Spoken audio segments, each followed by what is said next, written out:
One of the things I'm often asked by the mortgage brokers and financial advisors in my group coaching program is, if you're looking to use your website to generate mortgage leads, is it better to have a short inquiry form on your landing page or a long one? In other words, should you just ask the potential client the most basic stuff that you need to contact them, like their name and their email and their phone number, or should you ask them more questions about themselves and the kind of property that they're looking to get a mortgage on? Well, stay tuned and I'll tell you what the answer is.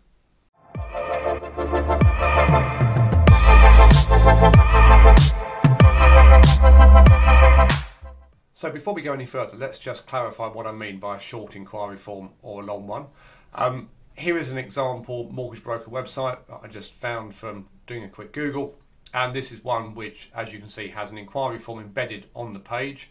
But equally, you could have the same kind of inquiry form come up in a pop-up box when you click the Make an Inquiry button. But the point is that it's just a short form asking for the most basic contact information: name, email, phone, and with space for the person to put in a brief message if they want to. Now, if you wanted to have a longer inquiry form where you ask the potential client more things about themselves, like their income or their age, or you wanted to know more about the property they were buying, the amount they wanted to borrow, what the property was worth, that kind of thing, you could just put a longer form like this on the page. But a more usual way to do it would be to use an inquiry process where you ask them one question at a time. So here's an example. So on this site here, they've, instead of having a form embedded on the page, they ask you to answer a few simple questions. So you click next, and it first of all asks you whether you want to remortgage or buy your first home. And the nice thing with doing one question at a time like this is you can change what the next question is based on the answer someone gives to the first question. So for example, if I say I want to remortgage, the next question is how soon are you looking to remortgage? Whereas if I said I want to buy my first home, then it asks me if I want to use any of the particular schemes for first-time buyers. So you can have different routes through the inquiry process depending on what answers people give. And if you just go through, so you then ask, how soon you're looking to purchase, what's the price of the property, how much deposit have you got, etc., etc. And obviously it will culminate in then asking for the person's contact details. So which of these is better? Well, the answer, as with so many things in digital marketing, is it depends. It depends on your particular website, your particular audience. It can even depend on what particular type of mortgage or what particular niche you are focusing on, and it can vary from one to the other. So as with all these things, the only way to find out the answer for your particular situation is to run a test.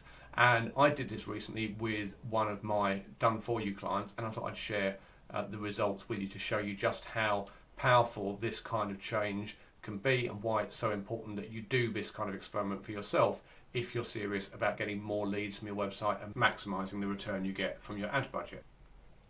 So in this example, the landing page that we were using for their Google Ads campaign initially had a short inquiry form like this embedded on the page, which was just asking for first name, last name, email address and phone number.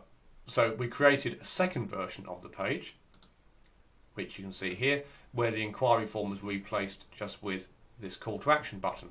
And if you click the call to action button, then a pop-up would come up on the screen, which would ask a series of questions, much like we just saw in the other example there. You know, are you looking to remortgage or buy a place? What's the property worth? How much deposit have you got?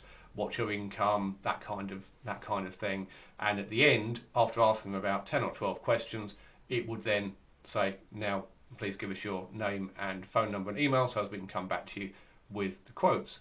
And what we did over a period of time was we sent half of the traffic to the first version of the page, the one here that's got the short inquiry form, and half the traffic to the second version that was using this quiz style inquiry process.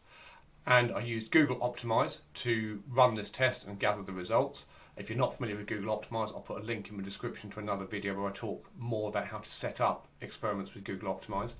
And you can see here that the original version of the page, the one that used the short inquiry form, got a conversion rate of 7%. In other words, out of 113 visits, it generated 8 leads. Whereas the version that had the quiz on it, the longer one question at a time quiz, that got more than double the number of leads, had a conversion rate of over 16%. So by then switching all of the traffic to use the quiz version, we were able to double the number of leads without actually increasing the amount spent on the Google Ads campaign. Now, if you're wondering how you build those kind of quizzes, it's quite easy. There are various different tools out there that you can use to do it. Popular ones that you may have heard of are Jotform and Typeform. I actually, for this particular case, used this tool here, Thrive Quiz Builder, which is part of the Thrive suite of plugins, which if you've watched some of my other videos, you know I'm a big fan of using Thrive to make website building easier. And one of the plugins that comes with their suite of tools is this quiz builder, which makes it really easy to create those kinds of quizzes.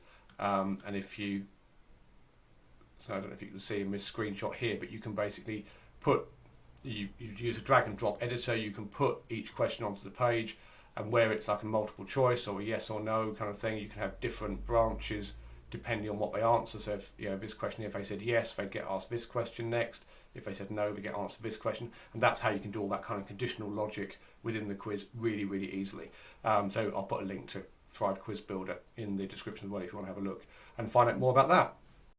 So I hope you've enjoyed this video and it's given you some good ideas for things that you can test out with your own website to increase the number of mortgage leads that you generate. If you have found this video useful, please do give it a thumbs up. That will help other people to find it, and hit the subscribe button and click the bell notification icon so as you're the first to know when I put out more content like this. And of course, if you have any questions about anything you've seen here, do leave them in the comments below and I'll get back to you. See you again soon.